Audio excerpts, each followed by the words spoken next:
안녕하세요. 감사합니다. 부동산 신정민입니다. 집값은 그대로인데 세금은 왜 오를까요? 집 한 채인데 종부세를 내야 하는 걸까요? 공시가격이 오르면 무턱대고 세금부터 걱정해야 할까요?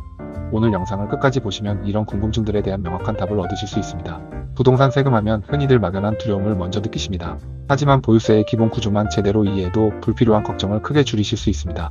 오늘 저는 세무사님들의 복잡한 세법 강의가 아니라 현장에서 직접 고객님들을 만나 뵙는 공인중개사의 입장에서 2026년 현재 아파트 소유자가 알아야 할 보유세의 핵심만을 아주 쉽게 풀어서 설명해 드리겠습니다.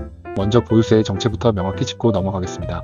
보유세는 세무서에서 날아오는 단일한 세금 고지서의 이름이 아닙니다. 매년 6월 1일을 기준으로 아파트 등 부동산을 소유한 사람에게 부과되는 두 가지 세금, 바로 재산세와 종합부동산세를 통칭하는 개념입니다.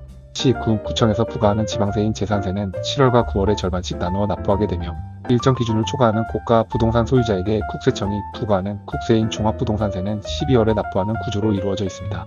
6월 1일 단 하루라도 소유권 등기 또는 잔금 청산이 이루어져 사실상 소유하고 있다면 그의 1년치 세금을 모두 부담해야 하므로 아파트를 사고 파실 때 이 날짜가 매우 중요하게 작용합니다. 그렇다면 이 세금은 어떤 금액을 기준으로 계산될까요? 우리가 아파트를 사고 팔 때 거래하는 실거래가가 아니라 정부가 공식적으로 산정하는 공시가격을 기준으로 세금이 매겨집니다. 공시가격은 재산세와 종부세를 포함해 건강보험료 등 60여 가지의 세금과 요금을 산정하는 아주 중요한 핵심 지표입니다. 2026년 전국 공동주택 공시가격 현실화율은 69%로 책정되었습니다. 정부가 현실화율 자체는 이전과 동일하게 유지하였으나 시장에서 실제 아파트 시세가 크게 상승한 주요 지역의 경우 그 시세 변동분이 반영되어 공시가격 자체가 자연스럽게 오르게 됩니다. 예를 들어 작년에 시세가 상승한 서울 지역의 경우 공시가격이 전반적으로 올라 납세자들이 느끼는 세금 부담이 늘어난 사례가 있었습니다. 공시가격이 올랐다는 것은 세금을 계산하는 기초과세표준 금액이 커졌음을 의미하기 때문입니다. 여기서 많은 분들이 가장 걱정하시는 종합부동산세, 일명 종부세에 대한 오해를 바로잡아 보겠습니다.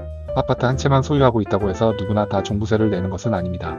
2026년 기준 1세대 1주택자의 종부세 기본 공제액은 12억 원입니다. 공시가격이 12억 원을 넘지 않는다면 종부세 과세 대상에서 제외됩니다. 다주택자이거나 별도의 과세 특례를 신청하지 않은 부부 공동명의의 경우에는 1인당 9억 원씩 공제가 적용됩니다. 특히 1주택자 중에서도 고령자이거나 장기 보유자이신 경우에는 종부세 부담을 크게 덜 수 있는 튼튼한 안전장치가 마련되어 있습니다. 만 60세 이상이시면 연령 구간에 따라 20%에서 최대 40%까지 고령자 세액 공제를 받으실 수 있습니다. 여기에 더해 해당 주택을 5년 이상 꾸준히 보유하셨다면 보유 기간에 따라 20%에서 최대 50%까지 장기 보유 세액 공제가 추가로 적용됩니다. 중요한 점은 이 두 가지 혜택이 중복으로 적용 가능하다는 것입니다. 두 공제를 합쳐 산출된 세액의 최대 80%까지 공제받을 수 있으므로 실질적인 세금 부담은 대폭 줄어들게 됩니다. 공동명의 소유자분들의 경우 상황에 따라 현명한 판단이 필요합니다. 공시가격 합계가 18억 원 이하인 공동명의 아파트라면 각자 9억 원씩 총 18억 원을 공제받는 개별 과세 방식이 세금 측면에서 유리할 수 있습니다. 하지만 합산 공시가격이 18억 원을 초과하는 고가 주택의 경우라면 부부 공동명의 1주택자 과세 특례를 신청하여 12억 원, 공제와 함께 앞서 말씀드린 최대 80%의 고령자 및 장기 보유 세액 공제를 적용받는 것이 세금을 대폭 줄이는 방법이 될 수 있습니다.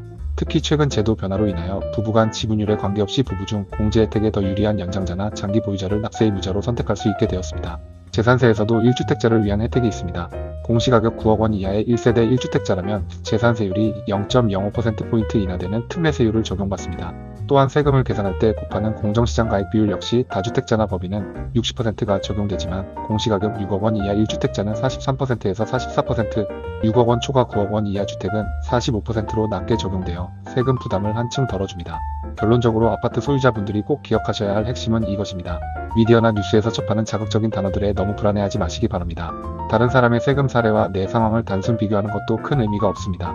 내가 1주택자인지 다주택자인지, 공시가격 기준선 아래인지, 연령과 보유기간은 어떻게 되는지, 공동명의인지 등 개인별 세부 요건에 따라 세금은 천차만별로 달라집니다. 특히 다주택자의 경우 2026년 5월 9일 이후에는 양도세 중과 유예가 종료되었으므로 매도 시 발생하는 양도소득세와 계속 보유할 때의 재산세 및 종부세 부담을 종합적으로 비교하여 본인만의 명확한 기준을 세워 대응하셔야 합니다. 오늘은 2026년 6월 기준 아파트 소유자가 알아야 할 보유세의 핵심 개념들을 실생활과 연결하여 살펴보았습니다. 감사합니다. 부동산 신정민이었습니다. 감사합니다.